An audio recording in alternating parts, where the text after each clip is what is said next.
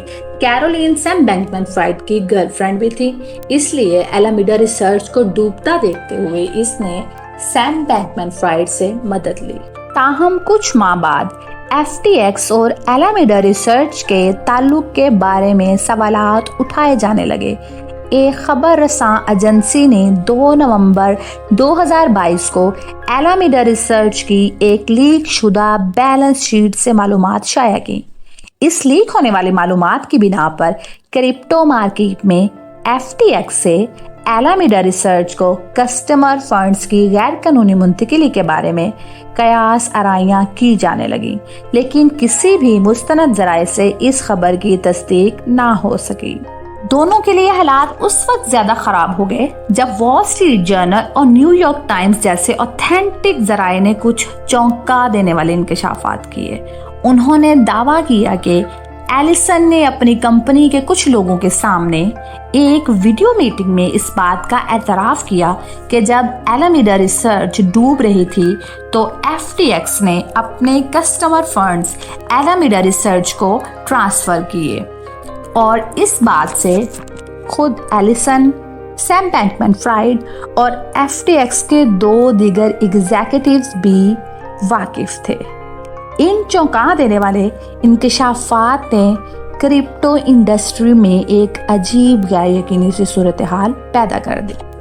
FTX کے investors اپنی سرمایہ کاری کے بارے میں پریشان ہو گئے، کیونکہ متعدد اوتھینٹک سورسز FTX سے کسٹمر فنڈز کی غیر قانونی منتقلی کی تصدیق کر رہے تھے۔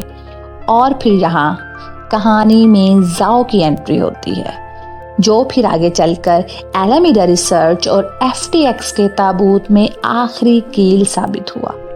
جیسا کہ ہم نے کہانی کے آغاز میں بتایا تھا کہ زاؤ نے FTX کی لانچ کے وقت اس میں $500 ملین کی سرمایہ کاری کی تھی۔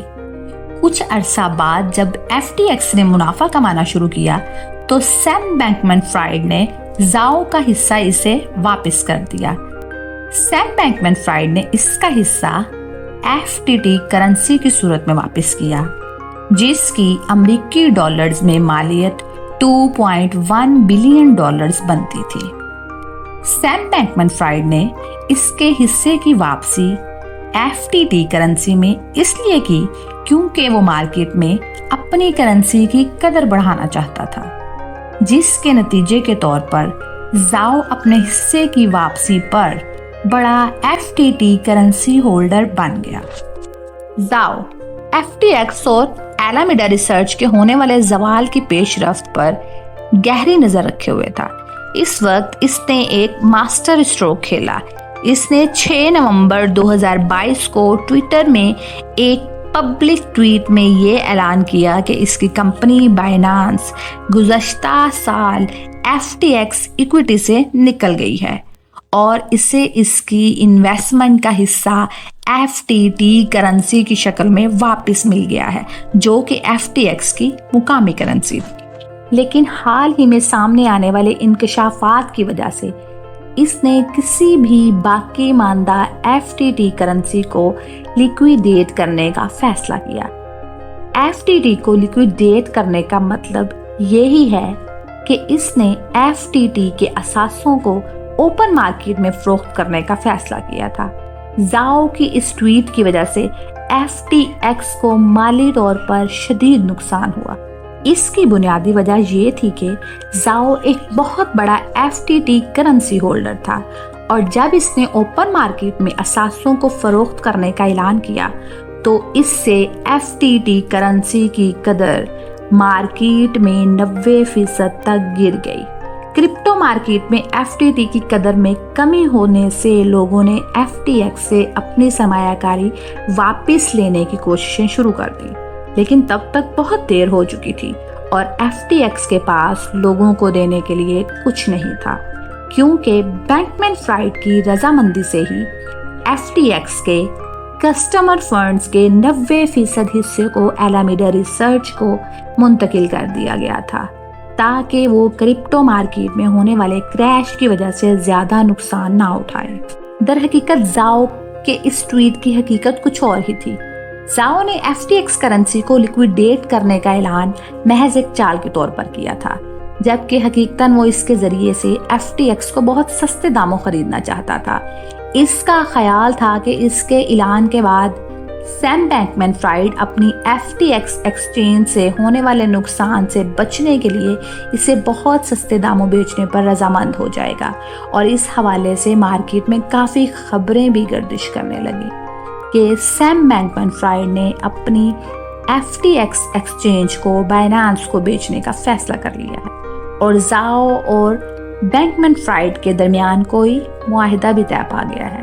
تاہم یہ سب محض افواہیں ثابت ہوئیں، کیونکہ زاؤ کو جب اس حقیقت کا پتہ چلا کہ FTX اپنے کسٹمر فنڈز کا 90% حصہ ایلامیڈا ریسرچ کو منتقل کرنے کے بعد خود مکمل طور پر دیوالیہ ہو چکی ہے، تو اس نے اپنے ارادے کو ترک کر دیا اور FTX جیسی دیوالیہ کمپنی کو خریدنے کے فیصلے سے پیچھے ہٹ گیا۔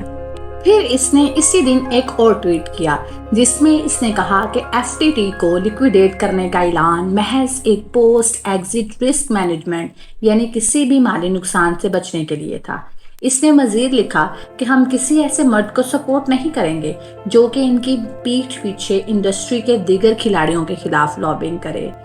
اس نے بالواسطہ طور پر یہ واضح کر دیا کہ وہ کسی صورت بھی اب FTX کو نہیں خریدے گا اور نہ ہی انہیں کسی قسم کی امداد مہیا کرے گا۔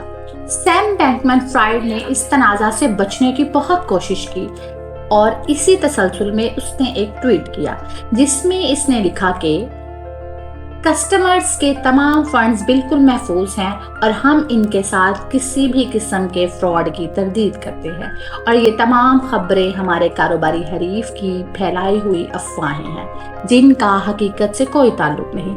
تاہم سیم بینکمین فرائڈ کے پاس اب FTX کے کسٹمر فنڈز کی واپسی کا کوئی متبادل منصوبہ نہیں بچا تھا۔ سیم بینکمین فرائڈ نے آخر کار 11 نومبر 2022 کو اپنی شکست تسلیم کر لی اور ایک ٹویٹ کیا جس میں یہ لکھا کہ میں نے FTX US اور ایلامیڈا ریسرچ کو رضاکارانہ طور پر چیپٹر 11 بینک کرپسی کے لیے عدالت میں پیش کر دیا ہے۔ یہاں آپ کو بتاتے جائیں کہ چیپٹر 11 بینک کرپسی ہے کیا۔ چیپٹر 11 بینک کرپسی کو عموماً آرگنائزیشنل بینک کرپسی کہا جاتا ہے۔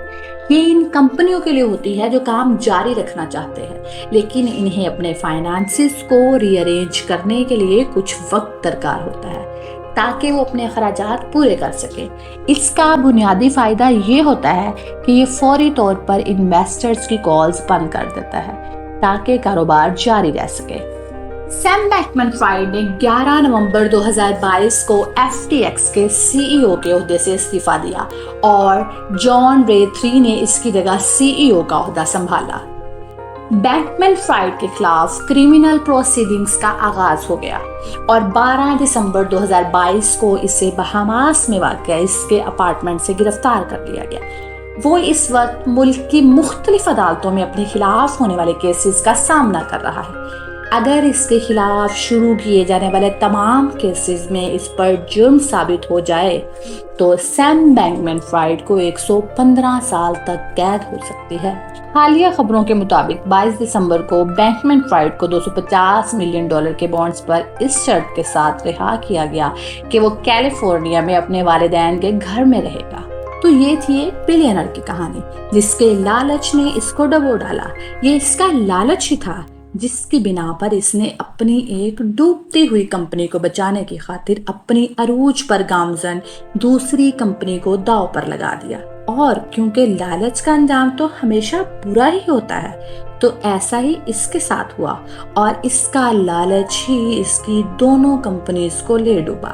امید ہے کہ آپ کو سیم بینکمین فرائڈ کی کہانی پسند آئی ہوگی اور آپ نے اس سے سبق سیکھا ہوگا۔ اس طرح کی اور کہانیوں اور معلوماتی ویڈیوز کے لیے ہمارا چینل دیکھتے رہیے۔ ویڈیو کو لائک اور چینل کو سبسکرائب کرنا نہ بھولیے گا۔